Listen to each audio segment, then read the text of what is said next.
Starting with machine design. Here in machine design हम शुरू करते हैं डिज़ाइन ऑफ कर्व बीम से। ओके, बेसिकली कर्व बीम की कुछ प्रॉपर्टीज़ है, पहले हम वो समझ लेंगे। प्रॉपर्टीज़ ये है कि न्यूट्रल एक्सिस इन कर्व बीम सेंट्रोइडल एक्सिस से ई डिस्टेंस पे and leaning towards the centre of curvature of beam होती है। आई मीन कि जो इसका कर्व बीम का न्यूट्रल एक्सिस है वो बेसिकली सेंट्रोइडल एक्सिस की तरफ झुका हुआ रहता है। ये है न्यूट्रल एक्सिस, ये है सेंट्रल एक्सिस और centroidal axis. Centroidal axis specific given object का एग्जैक्ट हाफ होता है। Exact half means geometrical half होता है। इसको हम ज्योमेट्रिकल एक्सिस भी बोल सकते हैं, ज्योमेट्रिकल सेंटर एक्सिस भी बोल सकते हैं। तो जो न्यूट्रल एक्सिस है वो बेसिकली ई डिस्टेंस से, सेंट्रोइडल एक्सिस से ई डिस्टेंस पे होता है। E means what? दिस ई।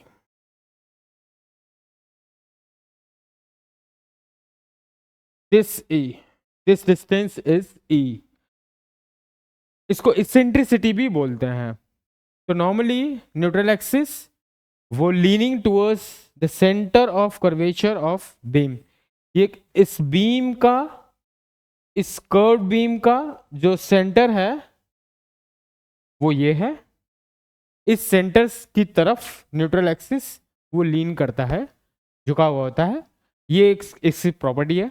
दूसरा, न्यूट्रल एक्सिस सेंट्रोइडल एक्सिस पे ना होने की वजह से इस क्रॉस सेक्शन पे जो भी स्ट्रेस डिस्ट्रीब्यूशन होगा वो लीनियर या कांस्टेंट नहीं होगा, लीनियर नहीं होगा, नॉन लीनियर होगा और हाइपरबोलिक होगा। That is shown here in this figure, you can check this.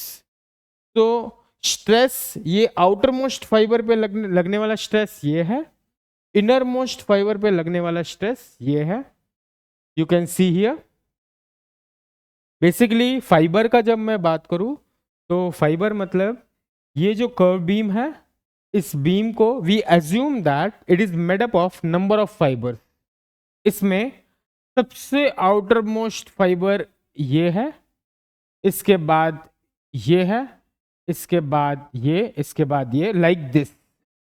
इसको अगर आप देखेंगे तो इसको मैं मैग्नीफाई करके यहां पे ड्रॉ करके बता रहा हूं। इस केस में आउटर मोस्ट फाइबर ये है, सबसे outer most fibre. Inner most fibre ये है। तो आउटर मोस्ट फाइबर और inner most fibre, you understand. हमने ये अज्यूम किया है कि ये बीम है, नंबर ऑफ फाइबर्स से बना हुआ है। सबसे जो आउटर मोस्ट फाइबर है उसमें रिलैक्सेशन हो रहा है, आई मीन उसमें टेंशन हो रहा है, तो टेंशन मैक्सिमम होगा। इनर मोस्ट फाइबर में कंप्रेशन मैक्सिमम होगा। तो इस वजह से स्ट्रेस डिस्ट्रीब्यूशन पॉजिटिव से नेगेटिव डिस्ट्रीब्यूट हुआ है। You can see here. Okay, now let's start ahead. तो जो स्ट्रेस है उसको हम मेजर कैसे करेंगे? वो इस फॉर्म में फॉर्मुलेट होके हमें मिला है। तो what is this? Stress at any fibre, it may be a innermost fiber, it may be outermost fiber, it may be at a neutral axis, it may be at a centroidal axis, whenever it is.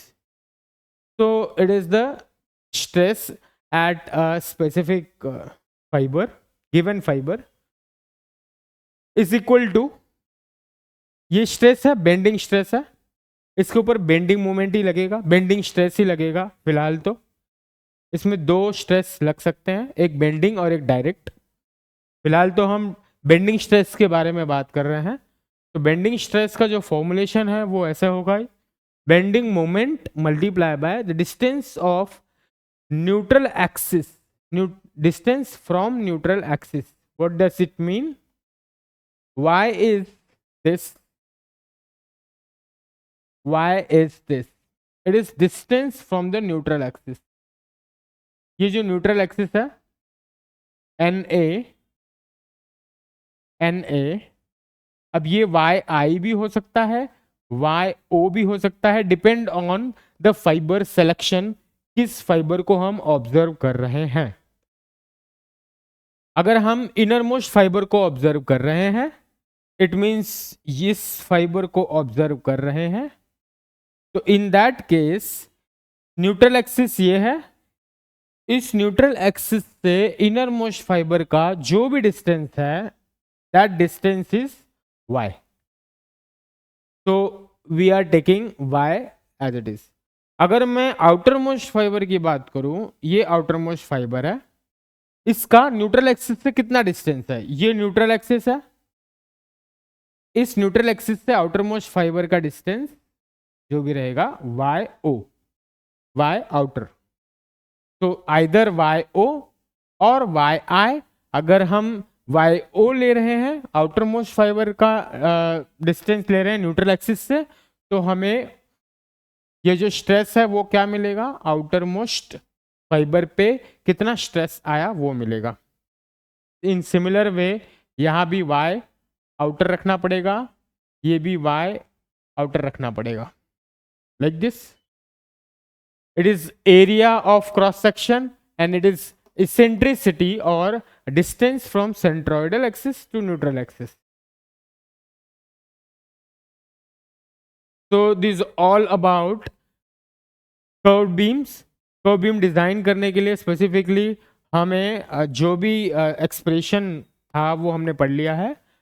We go ahead by considering this stresses, कौन कौन से stress इसके ऊपर लगते हैं, उस हिसाब से we design the diameter of this given curve beam. Curve beam में एक ही डायमेंशन है जिसको फाइंड आउट करना है, that is diameter of a given section, diameter of given section if it is circular, if section is circular. तो section किसी भी form के हो सकते हैं, सर्कुलर हो सकते हैं, trapezoidal, rectangular, I beam, and it may be T section, it may be I section, it may be circular, so these all. ठीक है, thank you. We will see in next lecture.